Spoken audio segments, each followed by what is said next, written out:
എന്തായി നരി? ഞാൻ ഉദ്ദേശിച്ച പോലെ കാര്യങ്ങൾ നടന്നില്ലേ?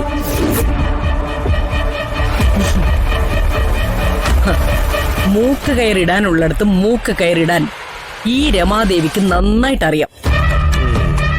നരി, ശത്രുവിനോട് ദയ കാണിക്കാൻ പാടില്ല.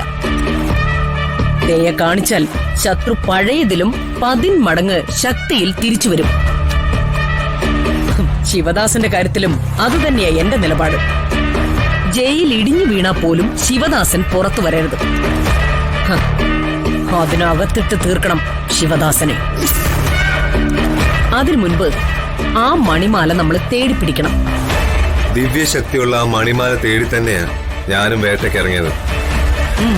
ആ ചേച്ചി നേരത്തെ ഒരു മൂക്കയറിന്റെ കാര്യം പറഞ്ഞല്ലോ. അതെ.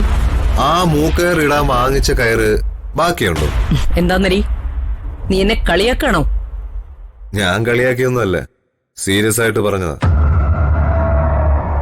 നമ്മുടെ ചൊൽപ്പടിക്ക് നിൽക്കാതെ കുതിറി ഓടുന്ന കാളക്കൂറ്റനിടാനാണല്ലോ മൂക്കയറ്. ആ കയറ് ബാക്കിയുണ്ടെങ്കിൽ വീട്ടിൽ ചെന്ന് ഏളയ മകൻ മഹിയുടെ മൂക്ക് തുറന്ന് അതിൽ കൂടി ഇട്ടുകൊട് ഒരു മൂക്കയറ്. മഹിക്കോ? നീ പറഞ്ഞത് എനിക്ക് മനസ്സിലായില്ല. രമേച്ചി, ഞാനും ചേച്ചിയും കൂടി ചേർന്ന് ശിവദാസന് വേണ്ടി ഒരു വക്കീല് ഹാജരാവാൻ പാടില്ലെന്ന് ചട്ടം കെട്ടിയത് ഓർമ്മയുണ്ടോ? ബാർ അസോസിയേഷൻകാർക്ക് പണം കൊടുത്തും ഭീഷണിപ്പെടുത്തിയ നമ്മളത് സാധിച്ചെടുത്തത്. മാത്രമല്ല, ഒരിക്കലും പ്രതിക്ക് ജാമ്യം കിട്ടാത്ത രീതിയിൽ ഒരു പ്രോസിക്യൂഷൻ വക്കീലിനെ പർച്ചേസും ചെയ്തു.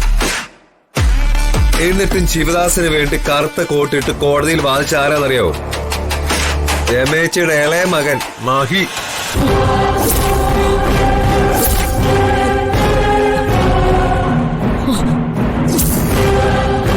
അതാ ഞാൻ പറഞ്ഞ ആദ്യം അവന് മൂക്കയറിടാൻ. ഇന്ന് തന്നെ മഹിയുടെ വക്കീൽ കോട്ട് ഒരു പെട്ടി വെച്ച് പൂട്ടണം. ചെല്ല്. രമേശ് ആദ്യം അത് ചെയ്യും.